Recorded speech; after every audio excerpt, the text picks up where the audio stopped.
Welcome to the Base Trainer Podcast with your hosts, Ryan and Paula, where we go deep into fitness, nutrition, psychology, dating. Everything is game for the podcast. Enjoy the ride. And if you want to make any money in bodybuilding now, you can't be that guy. Right. Unless you're number one, unless you're head and shoulders above everybody else. Sure. Even still, like companies, they're not getting anything from you. Like even the guys that are crushing it, Derek Lunsford, all these, like the best of the best, like they're crushing it on YouTube and Instagram, and they're putting a lot of effort into it. And I think it's great because it gives people an opportunity. And the example I give is when I did USA's, Bradley Martin was my friend, and we shared a room to go there. I won, and Bradley Martin got 16th place. I didn't know he competed. Okay, that's funny. Like insignificant, right? But everybody knows who he is now, right? And he's been very successful. And it had nothing to do with his competing, you know? No. It was all self-promotion. And that's like a great example of it. That can be great if you're that guy. But I think a lot of guys, they may have done well 15, 20 years ago.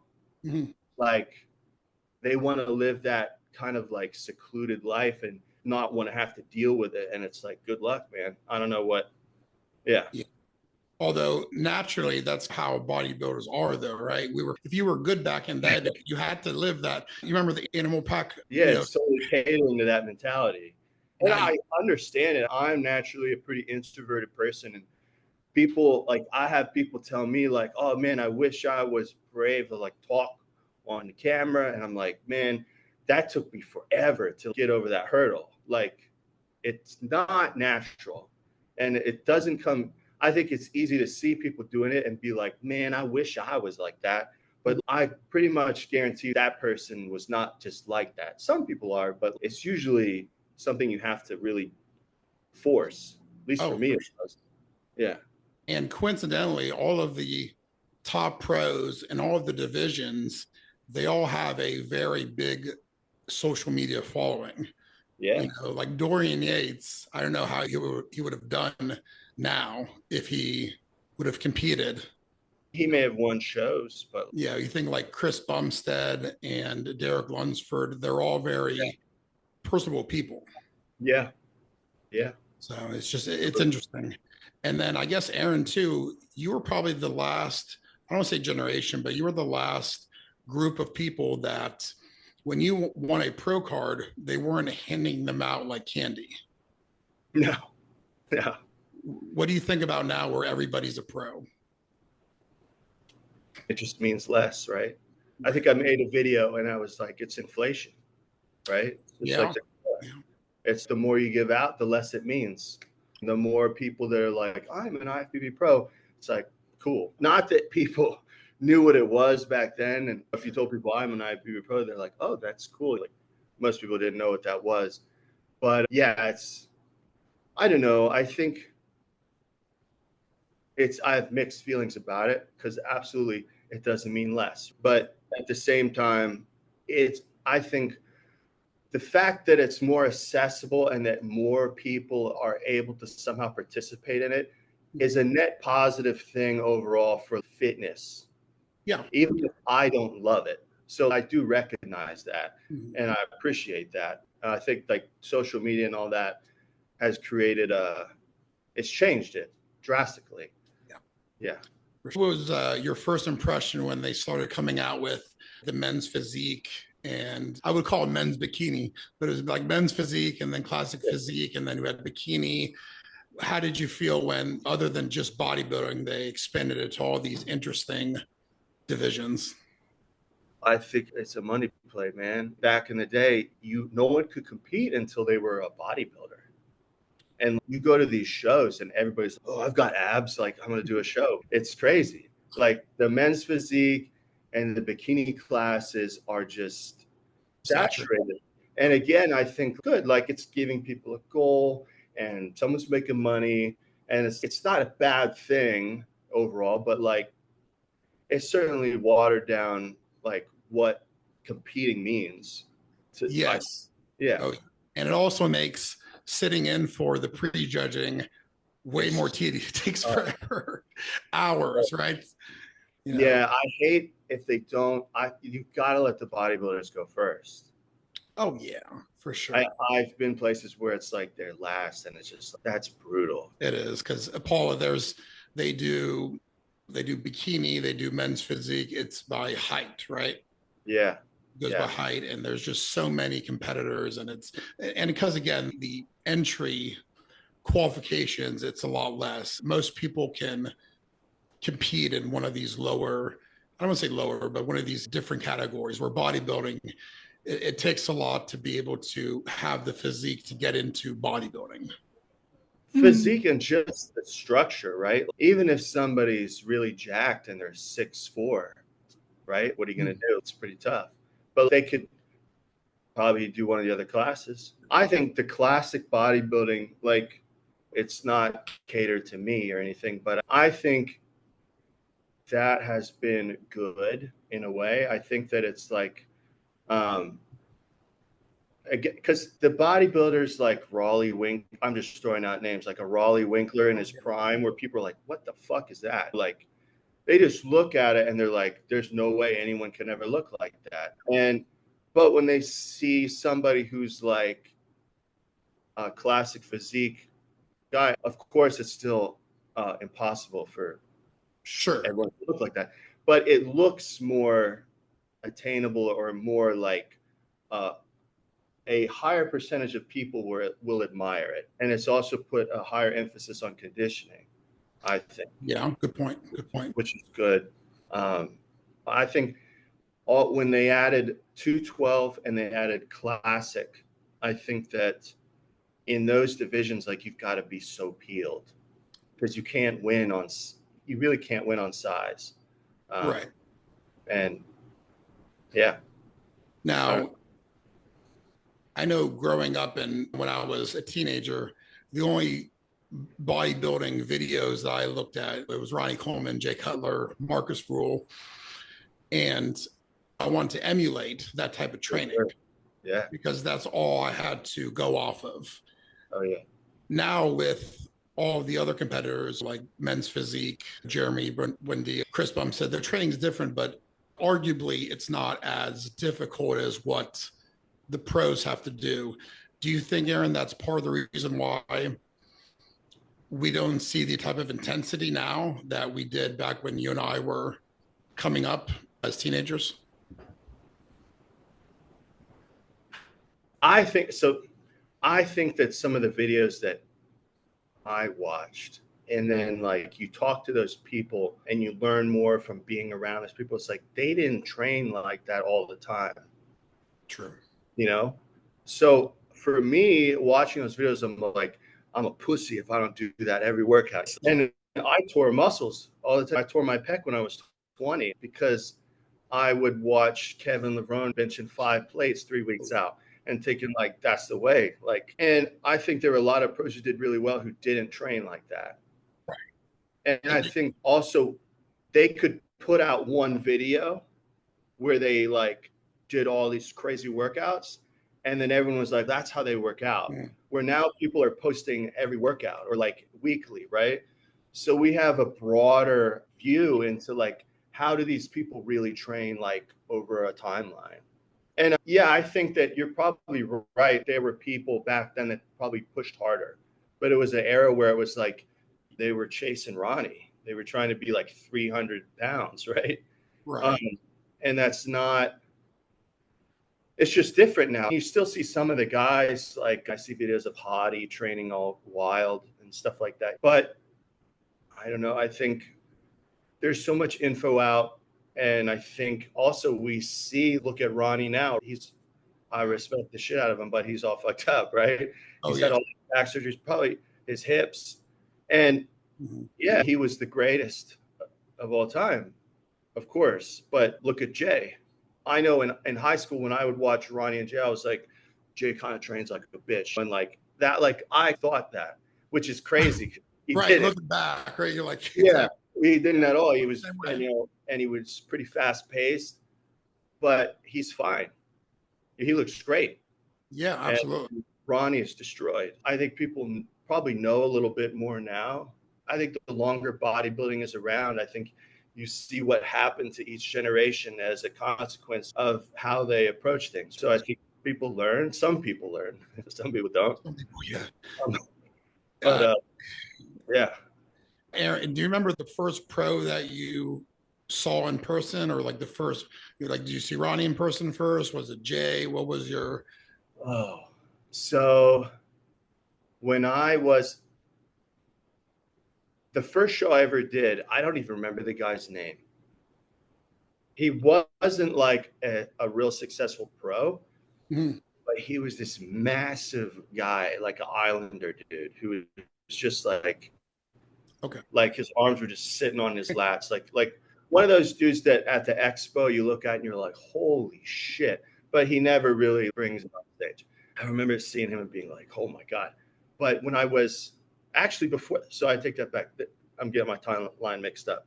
When I was 19, there was a guy named Irvin Gelb. I don't know if you know that name. yeah. You do? Yeah. So it's funny. A long time ago, there wasn't a lot of social media, and bodybuilding.com had this thing called Body Space. Do you know what I'm talking about? Yeah. And I posted some photos in there, and Irvin Gelb reached out to me, and he was like, wow, you have a great physique, you know, really young. Told me like I had a lot of potential. And he said, hey, come to the Arnold with me and carry my bag, and I'll get you a pass. It's really cool of him to do. Yeah. So it was like, it was a cool weekend for me as a 19-year-old. I was around all the dudes. I'm thinking of what year that, I think it was 2008. Okay. Dexter won. Yeah. But yeah, to the gym, and everyone was in there. It was around the time that, you remember Trey Brewer, when everyone was hyping him up like he was going to be this. I competed against him at the T Nationals, actually. Okay. Yeah. Yeah, I remember he was in there, Lee Priest. Yeah. I met him all, I met everybody because I was with him, so he would go talk to everyone. And that was super cool for me. Yeah. And the interesting thing is, I remember, I was 19 and I met Flex Lewis there. Oh, wow. And I don't remember where Flex was in his career yet, but literally by the time I was 25, I was competing against him. Wow. Yeah. Right. So it was like that. It was like I met them all, and within the matter of a handful of years, they were my peers almost. So it was surreal like that. Aaron, what year did you do the Olympia? 2014 and 15. And 2014, you placed second. Was that the year? No, I got 6th. Okay. Yeah. I never placed second at the Olympia. I placed the 212, right? Yeah, I placed 3rd in the Arnold 212. That's right. Okay, that's right. That was the first 212 Arnold. Oh, wow. Okay. Yeah. And I placed behind Flex Lewis and David Henry. So I was super stoked because I was like, they've both been Mr. Olympia before. Oh, yeah. And your condition was ridiculous. I remember that. Yeah, that was a great show for me. Probably one of my favorite memories of competing. Yeah. That year was a crazy year for me because it started out so good. Mm-hmm. And then halfway through the year, everything fell apart for me. But yeah, I won the New York Pro that year too. Won 3rd one New York. And then at the Olympia, I don't know if you know the whole Gear Nutra thing, that the supplement company, you remember that? Yeah. Yeah. They basically were like, we don't have any money anymore, about a month or 2 out from the Olympia. So they stopped paying me. They didn't pay the Olympia either, even though they were a title sponsor. Wow. And yeah, it'll always be in my head. Like, I did the show, and of course I'm competing against these great guys. So I don't know, but like in prejudging, it seemed like I was at first and 3rd, and maybe they bumped me to 4th. Mm-hmm. And then I went back at night and they were like 6th place. And I just remember being devastated. Didn't pay over, it was probably like 150, 200 grand to the, probably more than that. I don't know what it was, but and somebody else did. You never know. Yeah. And I think competing back then, especially, you said 2012, you said? That was 14. 2014, yeah. Back then, I guess Instagram really wasn't taking off where it is Not now. And yeah. there still really isn't a lot of money in bodybuilding per se, but No. back then there was zero money in bodybuilding. At least now you can have a social media presence and you can make some money. But back then, competitors that did not make money. No, man. I was struggling. Yeah, Yeah. for sure. What was your transition out of competing? What mindset were you in? And do you want to talk a little bit about how that Yeah. went? I think that there's always in the back of my head that I might not be done, but I also struggle with the reality of, am I really going to do better than I did at one time? And if the answer is no, it's, what are you doing? And I think that a lot of people, like if I never turned pro and I was still chasing that, then I'd be like, I just got to get that pro card. And then I did it. But I did all that so fast. Yeah. And then my transition out of competing was basically in 2015. I started having problems when I lived in Florida, which is a long story, but to give you the cliff notes, basically we would get all these chemicals coming in and nobody really knew what they were, but we would take them in the office. And there was this stuff called tianeptine sodium. I don't know if have you heard of it? No, yeah. Yeah. And I remember I was going through a lot of relationship stuff, a whole nother can of worms, but I was just living there alone and like struggling. People were like, oh, take this. It's like painkillers with none of the bad parts. And I was like, oh, okay. And I remember started taking it and it was awful. I got super addicted to it and I had to go to rehab to get off of it. It was awful. But that started a whole, from then until for the next 4 years, I struggled with, because you go to rehab and they put you on Suboxone and Klonopin. And then something happened. My doctor died, so I couldn't get Klonopin anymore. So I started buying it. And then I started taking tons of it because of relationship. It's just a cascade of this after that. Yeah. And in 2018, I was like, I'm going to compete again. And I was a wreck. I was taking all this stuff.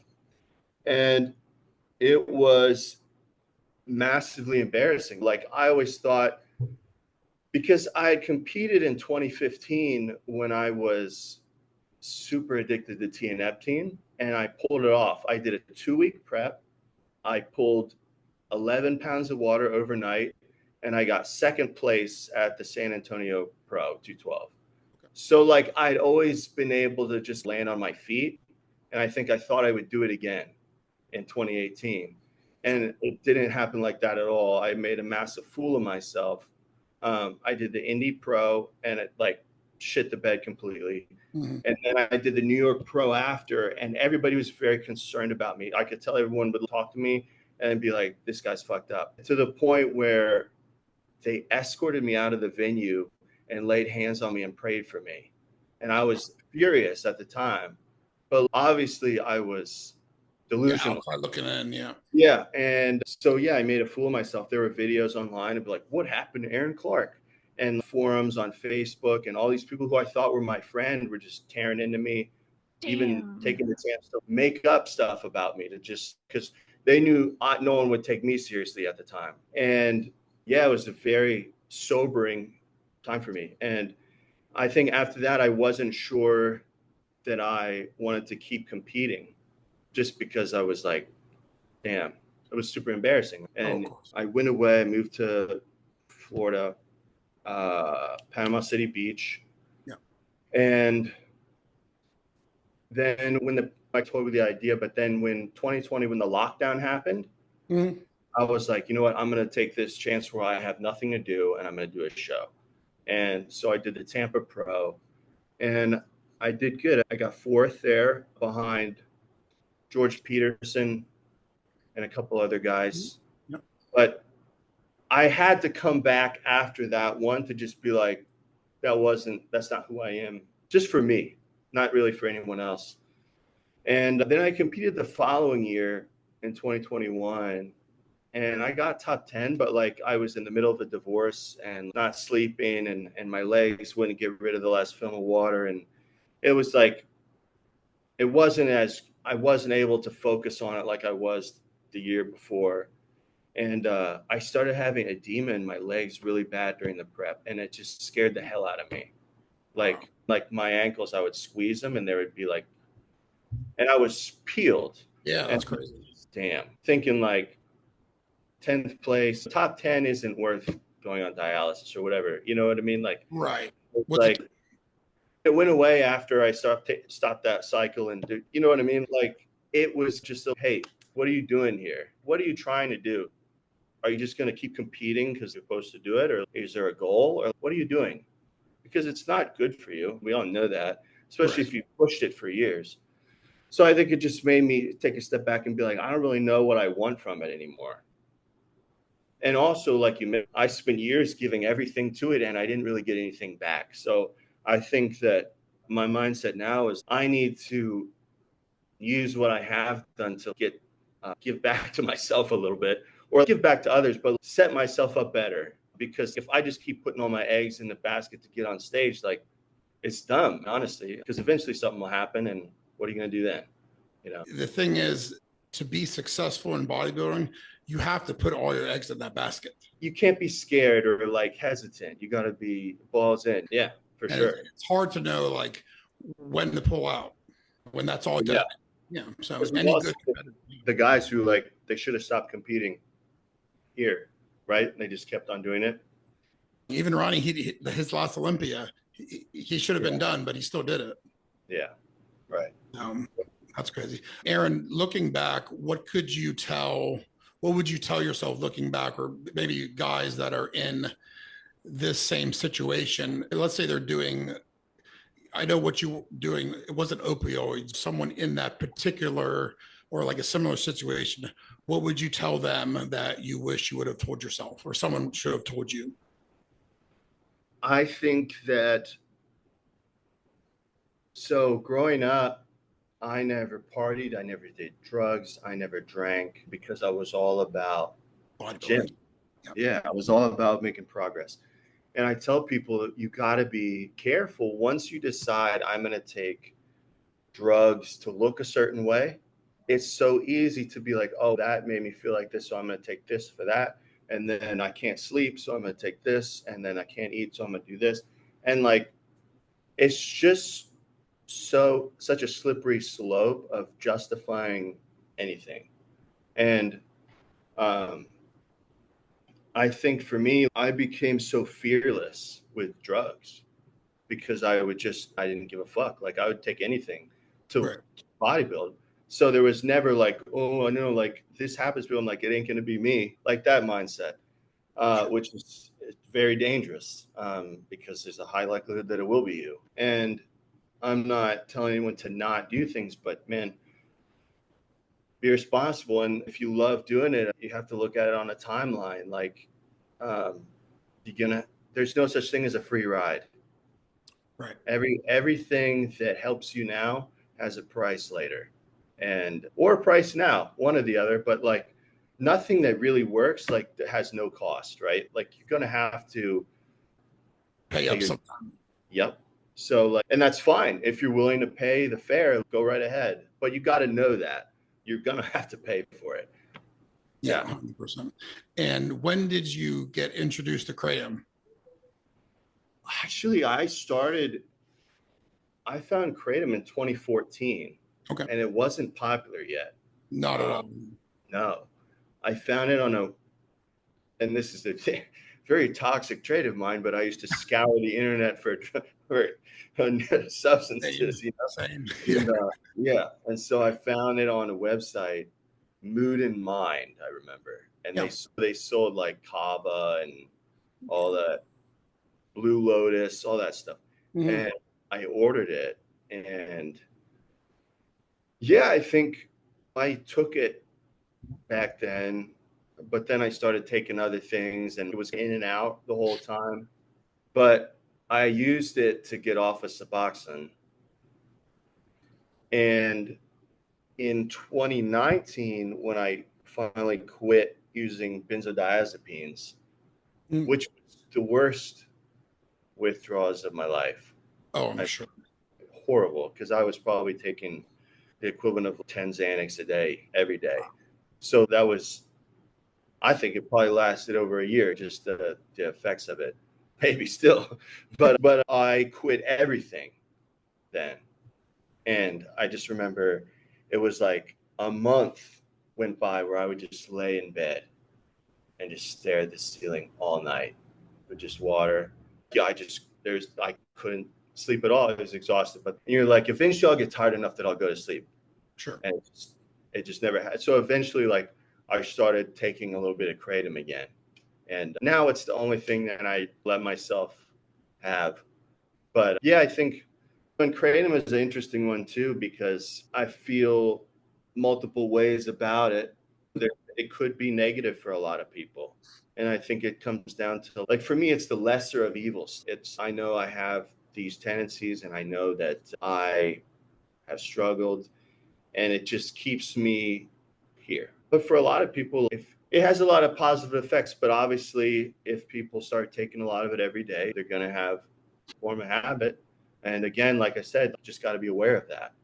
And at least it's a natural substance too. So it's a natural substance, at least if you're taking the powder. Some of those shots are crazy. Yeah, the mitragynine, I forget how you pronounce it. There's mitragynine and 7-hydroxymitragynine. And like those two alkaloids are what, especially the 7-hydroxy is like the really strong one. And like there were companies in their shots, they would up the 7-hydroxy, right? So it had a heavier opioid feeling. Yes. But I tell people, like, it's one thing if you're taking capsules or the powder, right? Because it is a plant. It's a natural substance. And obviously, I'm not anti-shots, but I'm just saying, I really want to break it down. We make heroin from a plant too, right? Once you start making these extracts with the alkaloids superpower, it's a drug now. Yeah. And if kratom gets banned, it's going to be from that. It's not, if people would just take the plant, I think there would be exponentially less problems. It's all these like shots, and when people are like, "Oh, I'm spending $100 a day on these shots," that's crazy. Wow. And you mean injectable shots or shots like those, which are like, if they're fine, they're great, but if you start drinking 4 a day, they're like $20 a pop, right? It's expensive. Yeah. It is. Yeah, I take it maybe once a week. I like them. I like them too. They're convenient, but I'm saying that, like, if somebody's going to take it all the time. Yeah, it can get easily. It can get expensive. Yeah, for sure. It's expensive, and I usually recommend just get the powder to assess how it's going to affect you. And absolutely. On a lighter note, Aaron, tell us a little bit about your diet regimen, kind of what you're currently doing, what you've done in the past, what type of foods you typically eat. Are you low fat, low carb? I am. Sorry, let me try and sign. No, you're good. Go ahead. We can edit it out. Anyways, how do I eat now?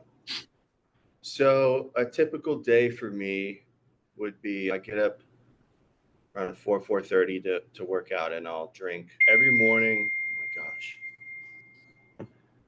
I drink egg whites in the morning, 300 grams of egg whites, and at least one bagel. It depends on how much, like, my carb intake. Sometimes I'll eat 2. Every now and then I'll add in a little bit of humulin with that meal. Okay. Or the Walmart brand, Norblin, just a little bit with a pre-workout meal. So then I would eat 2 bagels. And whenever I do that, I notice my strength, and I'll fill up again for a month or 2. And then, but so that, and then I'll have that same meal, another 300 grams of liquid egg whites that I'll drink, with another bagel post-workout. Then I'll be home in the middle of the day. I'll have usually like maybe 220 grams of ground chicken. And I measure my rice dry, like maybe 180 grams with some broccoli. And then I might eat that meal. The meal after that will either be, again, egg whites and a carb, like a lot of times this is a bagel again, or I'll eat that ground chicken meal 3 times. I don't eat a large variance of food. I think it's just because I'm a single dude and I just don't care. If it tastes good, I just... That's what made you bodybuilder. Yeah, it's a robot, right? Yeah. Yeah. People that like a variety of food, I think they have a hard time doing really well in the sport. Oh yeah. It's funny with all these apps now to use for clients, and they're like, well, you can make a diet for them. You just put in the thing, and it's like a different meal every day of the week. And I'm like, who does this? This is crazy. You know, like the amount of time and variety would be insane. There's a while where I would eat Chipotle every day. Yeah, I remember that. Yeah. Yeah. You do. I remember seeing a video that you would do the chicken sausages. That's the old video. So it's funny, how I would eat when I was competing was like not great. Okay. No, like I certainly wasn't eating too much or anything, but like it wasn't probably what people thought. And that's a common thing, I think. Kind of like more of a it fits your macros kind of style. Okay. And I was never, and I think this is what made coming back to competing interesting, because when I came back to competing after the drugs and stuff and in 2020, and I hired Johnny Castellana, you know who he is? The name's familiar. I don't know him personally though. So I knew him personally from years back, actually at Export. Okay, Export. Yeah. He had been a trainer there, and that was right before I did USA's. Okay. So I had known him a little bit. Anyways, that was the first prep I ever did where I had a structured like diet. Oh wow! You never followed a diet plan before that. It was all just intuitive. And you always came in peeled too. Your conditioning was always the best. Because I would just assess it every day, and I'd be like, and I don't think that's good. Like I would never advise somebody to do that. And it makes me wonder, man, I wonder how good I could have done. I don't know if I could have gotten much more peeled than I did it sometimes, but you just think, I don't know, but just really adhering to it and being like, not running the show. Yeah. And I don't know, I don't want to act like I ate bad. It wasn't bad. It was just like, I would buy like these little waffles made with like brown rice flour, and I did the egg whites a lot. I've drank egg whites forever. Those were like, but I used to really struggle with my appetite. Yeah, because you would do pizzas for your cheat meals once in a while, like off season. Yeah, there's a lot of pizza. There was a time that I ordered from Domino's so much that they knew who I was. Yeah. Is this Aaron? Yeah. But I don't eat like that anymore. It's not like I won't eat it ever, but I try to stay away from dairy and a lot of those like really high sugar stuff. I keep it pretty simple. I wouldn't say I eat like super clean. Like I eat a lot of salt and stuff, but I don't eat sweets or pizza and stuff. It's my favorite food, but I try to keep it. Are there any spices or spreads that you like using a lot? Like with rice, it can be pretty plain by itself. Yeah, it has a ton of sodium. I usually get 3 pounds of ground chicken and I put it in the pan. And then there's this brand called House of Tang. It's TSANG. And it's a Szechuan sauce. Yeah, Asian, yeah. And I pour that in the chicken. And I cut it back. I used to do a bottle to 2 pounds. But so it's salty, but I like it. I usually just cook my protein in like a sauce, and then I'll buy like the steamable broccoli and add it in. But I think my favorite is like spicy Asian style. Yeah, Szechuan is good. I like the truff, the black hot sauce is good. Yeah, Paula, that was the hot sauce that we tried. Oh yeah, no, that's really good. Oh, my Triscuits, yeah. I haven't tried the extra hot one. The white one. Right, the red's the extra hot one. The original one's black, I think. Yeah. For a while, I was really into Melinda's. Do you have Melinda's? Yeah. They have a habanero sauce that's good. That's the orange bottle. I know exactly. At one point, I got the ghost pepper one, and that one was a little much. I would, I applied it like I was applying the other ones, and I would just sit there. Oops. Or sweat. My nose would be running. Yeah. Oh yeah. Clean you out.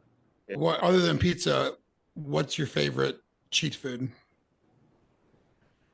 I think I tend to eat if I eat out, I think like burritos and tacos are like things like that. It's usually high in protein, unless you get it like covered in goop, like sour cream and cheese. Like it doesn't have to be that bad. That, and I like Chinese food. I like a burger. I don't eat burgers that much. It has to have protein. Yeah, I don't really eat a lot of stuff that doesn't, I guess. I feel guilty. It's like we're conditioned to have protein. Like, this isn't a meal. Yeah, it's not a meal. Even if someone gave me a physical therapist I went to when I tore my hamstring, they knew it was my birthday and they gave me this bundt cake. And I normally don't eat that, but I was like, I'll eat it and then I'll drink a glass of egg whites with it. You know? I like, burgers. And I think I don't really eat a lot of fast food, but I'll eat Chick-fil-A. Oh, yeah. Sometimes, of course. I used to go every time I would drive down to Virginia to see my parents. I would get 4 chicken sandwiches to eat on the way. But then I would just start getting really tired behind the wheel after all this. I switched to the nuggets, less carbs a little bit. You know? Yeah, a little better. Yeah. A little better. Yeah. So do you get like the flavored egg whites or just the regular? Just regular carton. He drinks too many to flavor them. A hatch, I just put a cup on the scale and just pour it in there. And then just cook, and it's done, right? Because if you were to eat 300 grams of egg whites, like that's a big plate full. And at 4:30 in the morning or something, I'm not like, I can't wait to eat a big plate of egg whites. Right. Like, I'm just trying to get it done so I can get out the door. And you just do the Costco egg whites? You don't do like the Lana's egg whites or anything like that? I never have gotten it. I found the best place for me, at least, to buy them has been Aldi. They're so much cheaper. I think they're under $4 for a carton of it. And they have Harris Teeter by me. It's the grocery store that Yeah. Here. And they're like $6 there for a carton. So it's Yeah, Paula, for a while they had ultra filtered egg whites. Atlanta's egg whites did it. They had another one, but basically egg whites pasteurized, they go down pretty easily, but they really filter them out for people to drink. But I think now it's much cheaper, like Aaron said, to just do Aldi's. It's crazy that you say that because sometimes there's globs. Yeah. And if you get a glob, it's And some of the brands that you get have more globs. And luckily the Aldi is like pretty much glob free. Nice. I have to try it out. Good. Because, I'll be pouring it and then one will go bloop, and I'm like, fuck, I try to fish it out of there so I don't gag on it while I'm chugging it. But the Aldi ones are pretty good. I usually you don't want to pour the last little bit because that's where the globs hang out in the bottom. That's all the good stuff. Yeah. Oh man. Aaron, do you want to take us through currently what you're doing in North Carolina and what business you're running and personal training and what you offer? For years, I was training full time at a gym here. I mean, like a lot. I was doing probably 70 sessions a week. Yeah, a lot. 6 days, split shift. And this year I've really been like, man, I got to go online. Because that's your ceiling. You're doing 70 sessions a week. What are you going to do then? Do more? You can't. So it's just, and I'm phasing out from the gym part. Cool. Okay. I didn't know that. Yeah. I'm at that point where like you're making this much online and this much at the gym. And you're like, if I just quit, I'll make it up so quick because of the time you get back. For sure. And I think the frustrating thing for me at the gym is like because I just train in there in the morning now. If I train one person or I train 5 people, it pretty much takes the same time out of my day. And so as I've phased out a little bit, I'm like, man, I just got to go 100% on my thing. But yeah, right now I'm training a good amount of people online. If anyone watching is interested, I have the link to fill out a short questionnaire in my bio. But I've worked, obviously my background is bodybuilding, but I've trained so many kinds of people at this point, being in a regular gym, and encountered every type of person and problem that you can think of. So yeah. You might have been doing bodybuilding, but you've always done body composition. For sure. That's what everybody needs. Yeah. Yep. How to, And I'm sorry, go ahead. go ahead. What are you gonna say? I was going to say, how did you start the transition from in person to online? At first, I made a website, Okay. and the website's cool, but I think that it was unnecessary. Okay. It was a big investment I made, and it sounded really cool, but especially for bodybuilders, they need more hands-on. Warming, The absolutely. website, basically what I did is I spent like a year making all of these plans, all these things, and loading them onto a drive, and they all are on the site. So what happens is people will sign up, and it will take their data and their goals, and it will match them with all the things that I made already. So I still did it, but I'm not specifically looking at their problems and being like, we're encountering this, we need to take a left here. So it would be fantastic for most people because it's a lower ticket. But I think that there's something lost there, the actual accountability. And yeah, bodybuilding, it takes a lot. And a lot of people I work with, like, we work on everything, like their posing and the whole spectrum. For So sure. how did I start the gym? Just I did that, and then I just started taking people, and then eventually I switched to using an app more recently. Okay. Which app, if you don't mind? I've been using Trainer Eyes. Okay. It's okay. It's what I do like about it is because I already have recorded a whole library of workout videos, and I haven't imported them in there because it would take forever, but you can, which I think is cool. I used True Coach for a long time. Yeah. At the gym, I don't know, not as, I don't think I like that one as much, but there's so many now. There are. I think for me, it's like just having everything in one place is helpful. Okay. Because I don't know about you, but just having emails and documents, and if you could keep everybody in one place, it certainly helps. Yeah. Okay. And then do you have anything specifically that you track your own business with? Do you like Apple Calendar, Excel? How do you typically track your own business? To be honest with you, I don't want to say I'm just getting started, but I'm like not very far down the road with this yet. So I have the Google Calendar and all this stuff, like the basic, but the Trainer Eyes it tracks because it hooks up to Stripe. Right. Oh, yeah, for payments. Yeah, yeah. Yes, which is helpful because nobody likes to chase people down for, yeah. No. That was one of the big things that I was like, that's good. Because when I understand, but like people forget, and it's like having it just draft automated. Yes. But that actually tracks your signups and quit, and it has graphs and everything for you in there. Oh, nice. Okay. I'll have to take a look at that. Yeah. Very cool. Yeah. Interesting. Paula, do you have any questions? Good. I think what Aaron had to say was great. Yeah.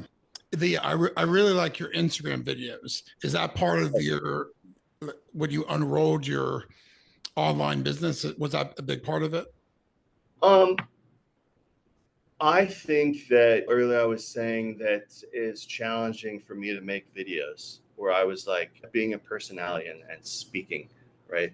Because I always would make videos like, here's me, not even speaking, but just like lifting weights, right? Yeah. Or like flexing, which is cool. Oh, that guy's jacked or he's strong. But you're not actually, people aren't getting to know you at all, or like you're not putting any type of message or entertaining people other than just watching you lift up thing, there's a time and place for that. I still post some of that. But at first I started making videos just like this, like where I would just talk to the thing.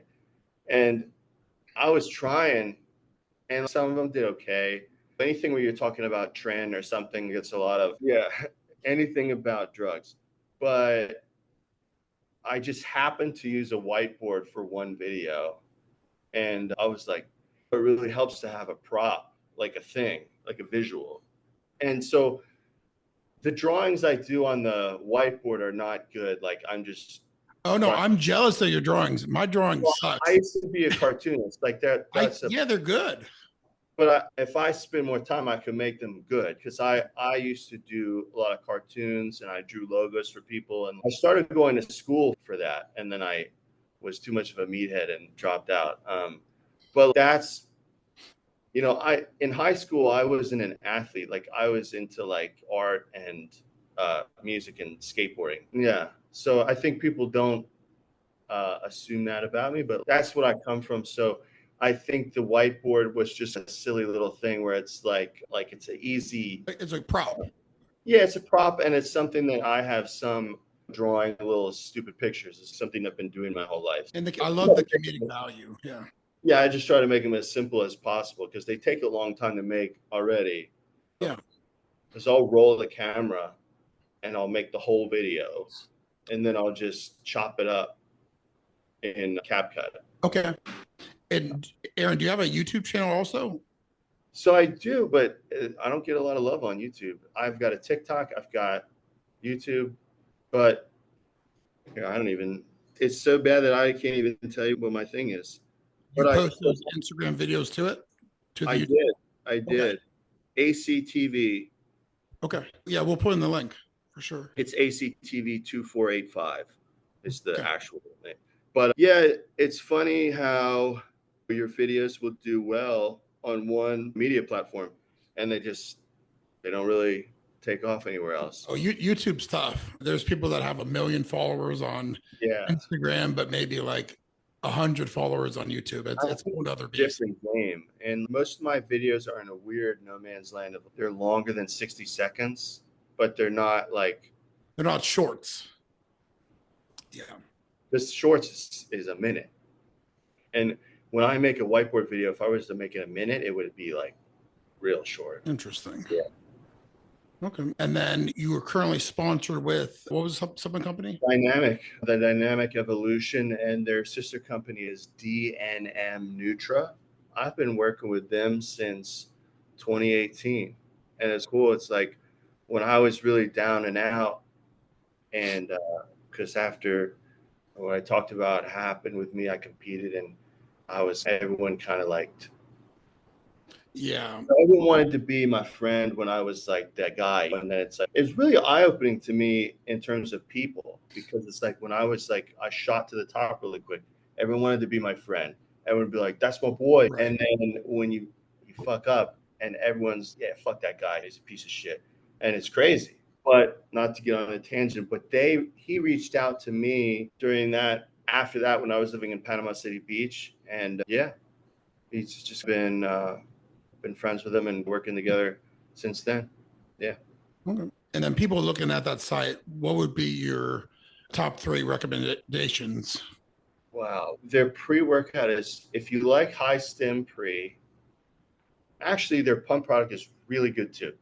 But their pre-workout Savage AF it's super good. Everyone that I have given it to always goes and orders it if they like that, if they're into the stim pre's. Most people are. Yeah, right. So it's super good. Got a lot of stuff. They do a lot of. It used to be called Vaso 6. I think they call it something else now. Yeah, pump product. Yeah. They have protein there too. They do have protein. It's not like their biggest product, but they do sell it. I would say their heavy hitters are pre's and like vasodilators. Okay. But they got a little bit of everything. Okay. That was like their main. If you're gonna try one, like that workout. Okay. Yeah, the flavoring is good. Like it's super good. Okay, awesome. And then if anybody needs to get in contact with you, it's via Instagram. That's a great way. Yeah, okay. Instagram, Aaron Clark IFBB Pro. Got it. Creative, yeah. Yeah, we'll paste all the links down below for sure. Paula, did you have anything else? I'm good for now. And Aaron, I don't know if Ryan mentioned it, but we're also trying to start our own YouTube channel too. Oh, and, really? If you're ever in Texas or in Houston, let us know, and you can be a guest in one of our videos. Oh yeah, that'd be awesome. Yeah, awesome. Definitely. Aaron, thank you so much for being a guest on our podcast. We really appreciate your time. It was a very awesome talk. Love it. Yeah. Thanks, guys. Thanks a lot. Thanks for coming along for the ride. Hope you join us again soon. Stay healthy. Stay hard. Stay happy. Subscribe so you never miss an episode.